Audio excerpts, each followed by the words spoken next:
Pemakaian huruf kapital dan huruf miring.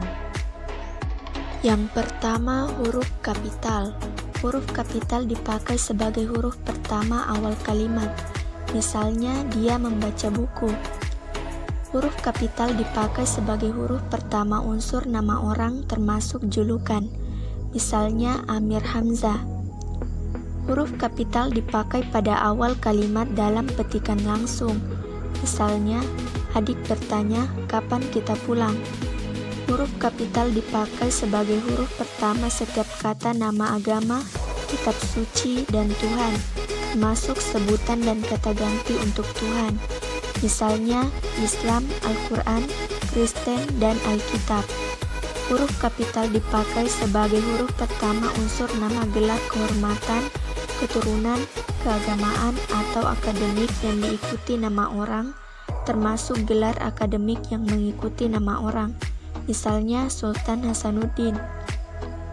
Huruf kapital dipakai sebagai huruf pertama unsur nama gelar kehormatan, keturunan, keagamaan, profesi, serta nama jabatan dan kepangkatan yang dipakai sebagai sapaan, misalnya selamat datang yang mulia. Huruf kapital dipakai sebagai huruf pertama unsur nama jabatan dan pangkat yang diikuti nama orang atau yang dipakai sebagai pengganti nama orang tertentu, nama instansi atau nama tempat. Misalnya Wakil Presiden Adam Malik.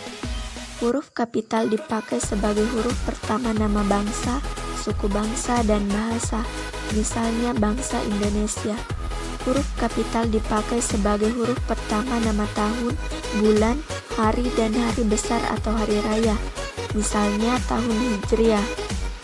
Huruf kapital dipakai sebagai huruf pertama unsur nama peristiwa sejarah, misalnya Konferensi Asia Afrika. Huruf kapital dipakai sebagai huruf pertama nama geografi, misalnya Jakarta. Huruf kapital dipakai sebagai huruf pertama semua kata atau termasuk semua unsur bentuk ulang sempurna dalam nama negara, lembaga, badan, organisasi, atau dokumen, kecuali kata tugas, misalnya Republik Indonesia. Huruf kapital dipakai sebagai huruf pertama setiap kata atau termasuk unsur kata ulang sempurna di dalam judul buku, karangan, artikel, dan makalah serta nama majalah dan surat kabar, kecuali kata tugas yang tidak terletak pada posisi awal. Misalnya, saya telah membaca buku dari Maria ke jalan lain ke Roma. Huruf kapital dipakai sebagai huruf pertama unsur singkatan nama gelar, pangkat, atau sapaan, misalnya SH atau sarjana hukum. Yang kedua, huruf miring. Huruf miring dipakai untuk menuliskan judul buku, nama majalah, atau nama surat kabar yang dikutip dalam tulisan, termasuk dalam daftar pustaka. Misalnya, saya sudah membaca buku Salah Asuhan karangan Abdul Muiz. Huruf miring dipakai untuk menegaskan atau menghususkan huruf, bagian kata, atau kelompok kata dalam kalimat. Misalnya, huruf terakhir kata abad adalah D. Huruf miring dipakai untuk menuliskan kata atau ungkapan dalam bahasa daerah atau bahasa asing. Misalnya, upacara, Sijuk, atau tepung tawar menarik perhatian wisatawan asing yang berkunjung ke Aceh.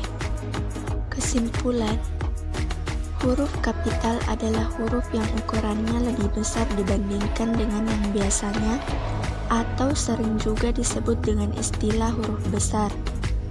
Huruf kapital atau huruf besar umumnya digunakan pada huruf pertama dari sebuah kata di awal kalimat, nama diri, nama hari, dan sebagainya.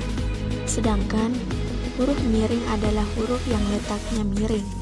Huruf miring dipakai untuk menuliskan judul buku, nama majalah, atau nama surat kabar yang dikutip dalam tulisan, termasuk dalam daftar pustaka dan sebagainya.